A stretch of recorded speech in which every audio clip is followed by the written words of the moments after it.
Vamos para a capa, então. Está pronta. Mostrando em primeira mão, para você que nos acompanha, Liberdade Algemada.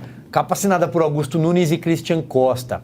Centenas de presos sem julgamento aguardam a instauração da comissão parlamentar de inquérito que vai investigar tudo o que realmente aconteceu no 8 de janeiro. Eu vou começar esse tema com a Fabi, que é quem está acompanhando com lupa ali cada passo dessas prisões. Essas pessoas estão presas há 2 meses, Fabi. Verdade, Silvio. Nós temos várias situações aí desse pessoal, mas eu até queria chamar a atenção, estou ansiosa para ver essa reportagem amanhã do Augusto e do Christian, para eu poder ler e saber mais coisas, com certeza virá informação, mas tem, por exemplo, uma amiga nossa, a Clio, que foi detida antes do 8 de setembro, do 8 de janeiro, e está uma situação difícil, o advogado conseguiu falar, e muito provavelmente ela tomou um cala-boca de cadeia mesmo e a gente não está tendo mais acesso. Tem ainda o Cacique Sererê, que também está numa situação bem difícil, tem problema de saúde. E bem o que você disse já, né? O direito não pode ser relativizado. Então, as pessoas têm que ter acesso ao direito. E não é soltando esses presos com medida cautelar, também com tornozeleira eletrônica, uma série de proibições, que isso vai amenizar. E também a gente não pode esperar que a CPI da Covid resulte numa melhora disso, está tudo invertido. Né? O juiz ele tem que dar o exemplo, e eu sei de advogados que estão trabalhando lá diuturnamente para acompanhar esse pessoal. E os absurdos, né, do ministro Alexandre de Moraes, eu tenho que nominá-lo porque é ele que fez um dos maiores absurdos, que também ficou com a execução penal, como se ele fosse juiz da execução penal, e qualquer visita tem que passar, então, pelo crivo dele, né, visitar aos detidos. Então, é uma série de absurdos jurídicos, nem se fale, e nós continuaremos aqui, dizendo a verdade, tentando abrir os olhos daqueles que ainda estão dormentes pelos absurdos que estamos vivenciando no país, como esses presos políticos, porque não existe outra explicação. Quem cometeu crime vai ser apurado e devidamente punido, mas no limite da lei, não nessa invencionice que fizeram. Exatamente. Flávio, passo a bola para você e eu continuo reafirmando, eu me preocupo muito com pessoas que estão lá, passaram 2 meses, muitas delas foram levadas para Papuda ou para Colmeia, que é a divisão feminina lá em Brasília, porque embarcaram em ônibus, foram colocadas em ônibus e estavam em frente a quartéis ou estavam lá. E tem gente que chegou depois, Flávio, depois do 8 de janeiro, chegou à noite e foi presa. O dano, a reparação para essas pessoas, eu não sei nem calcular qual seria. E o dano psiquiátrico, psicológico que essas pessoas estão passando, estão privadas de ver a família. Muitos deles têm filhos, alguns casos têm netos, muitos idosos lá. Isso é uma coisa extremamente grave. Eu vou dar um pequeno spoiler do que eu sei que está na reportagem de capa, então deixo aqui mais uma vez o convite para você que ainda não é assinante.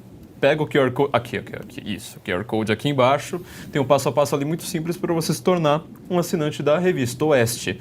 Esta reportagem, tanto ensaística quanto reportagem, um texto muito forte, inclusive, do Augusto Nunes e do Edilson, elas mostram que o que está acontecendo no Brasil hoje é algo que não aconteceu na tão difamada ditadura militar. Você não lembra em nenhum momento da ditadura você prender 1.000 pessoas. Acorda e fala assim, não, vamos prender 1.000 pessoas. Aí, meses depois, né, passam-se aí já mais de mês, olha, a gente ainda está vendo o que essas pessoas fizeram. Primeiro você prende e depois você vê o que é que está de errado. Ora, a gente não tem toda uma política garantista, por exemplo, com audiências de custódia que não estão na lei. Não tem nenhuma lei, nenhum código dizendo vai ter audiência de custódia. A audiência de custódia é uma audiência feita para o preso, ele simplesmente julgar o policial que o prendeu. Então, falou assim, olha, será que eu fui bem tratado? Será que eu ouvi muito palavrão, né? Será que eles pegaram no meu braço muito forte, agora tá com um roxinho, assim? Então, olha, direitos humanos ali, eu quero sair. Você não vê ninguém dos direitos humanos agora exigindo a soltura. Você não vê ninguém dessas pessoas que ficam falando de ditadura militar, que já acabou há mais tempo do que ela durou, falando agora, por exemplo, que na ditadura militar você não tinha... na verdade, quando você não tem acesso aos seus advogados, você certamente está numa ditadura. E a gente está vendo relato, um atrás do outro, inclusive, né, a Fabi já comentou aqui alguns programas para trás, que aparece lá umas velhinhas, a gente viu quanto de idosa foi, né? Um monte de velho. É só você ver qualquer vídeo, tava cheio de velhinha, assim, aquelas pessoas mais tia do Zap, aquele clichê que a gente conhece, sabe? Que tem na nossa família, uma senhora idosa que tá aposentada, nunca fez nada de errado ali na vida, e ela não gosta de bandido, ela nunca gostou desse mundo criminal, tanto que ela estava fazendo isso acreditando que as Forças Armadas, isso é uma crença da qual eu não compactuo, iriam permitir um Brasil sem bandidagem. Aí elas agora estão sendo tratadas como criminosas e aparece para elas, que não tem muita cultura, um termo lá com 14 crimes. Falando assim, ó, você confessa que você cometeu isso? Ela nem sabe que aquilo... Ah, tá bom, confesso que assim eu vou conseguir ver meus netinhos. Você já viu algum traficante, algum psicopata, algum homicida desses que saem esquartejando por aí, confessando 14 crimes? É isso que está acontecendo no Brasil. E as pessoas vão saindo assim, tipo, olha, agora eu... o grande juiz, eu sou a democracia, e agora eu tô com uma bondade aqui, um mês depois eu vou fazer um mutirão aqui para liberar umas pessoas, para elas poderem ter o direito à lei. Esse é o país que nós queremos viver? Você acha que não precisa mudar alguma coisinha neste país, e com urgência? É fato, enquanto isso, Sérgio Cabral está na praia e pulando carnaval. Cris, passo então para você, para a gente amarrar aqui o tema da capa, porque na sequência teremos entrevista aqui no Estúdio Oeste. Sérgio Cabral na praia e Marcelo Bretas, da Lava Jato, juiz, para ser julgado agora, né? Porque como diz o Augusto, o faroeste é brasileiro, é o bandido prendendo o mocinho.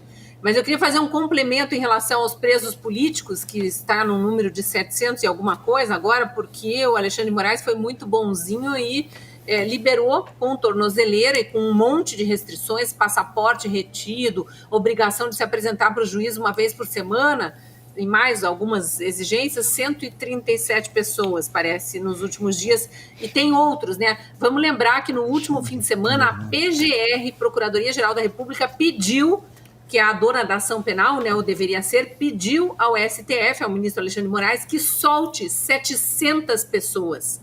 São 700 de presos políticos que a própria PGR está reconhecendo que não deveriam estar presos.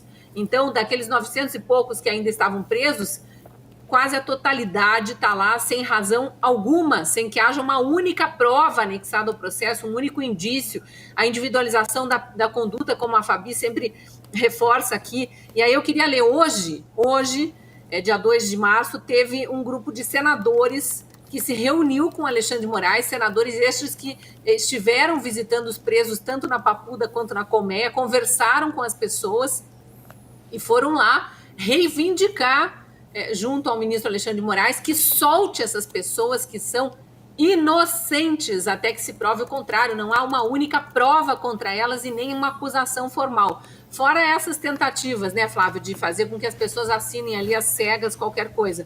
Olha o que o senador Rogério Marinho, que foi um dos que visitaram e depois estiveram hoje com o ministro Alexandre de Moraes, disse depois de sair da reunião que o Alexandre de Moraes, ministro do STF, responsável por essas prisões, pela ordem de prisões, admitiu que muitos sequer foram assistidos por um defensor até hoje.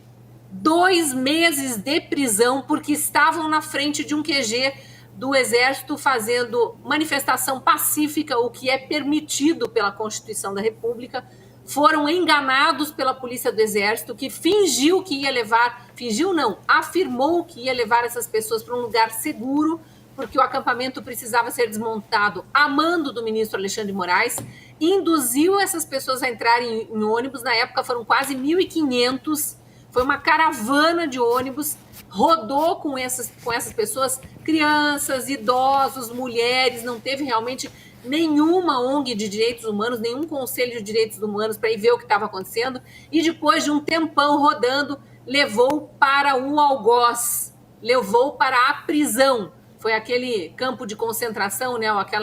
Aquele ginásio, galpão da democracia, como bem definiu a Fabi, aquele ginásio da Polícia Federal, e lá ficaram por 2, 3 dias sem cumprimento da lei que exige audiência de custódia no dia seguinte, no máximo.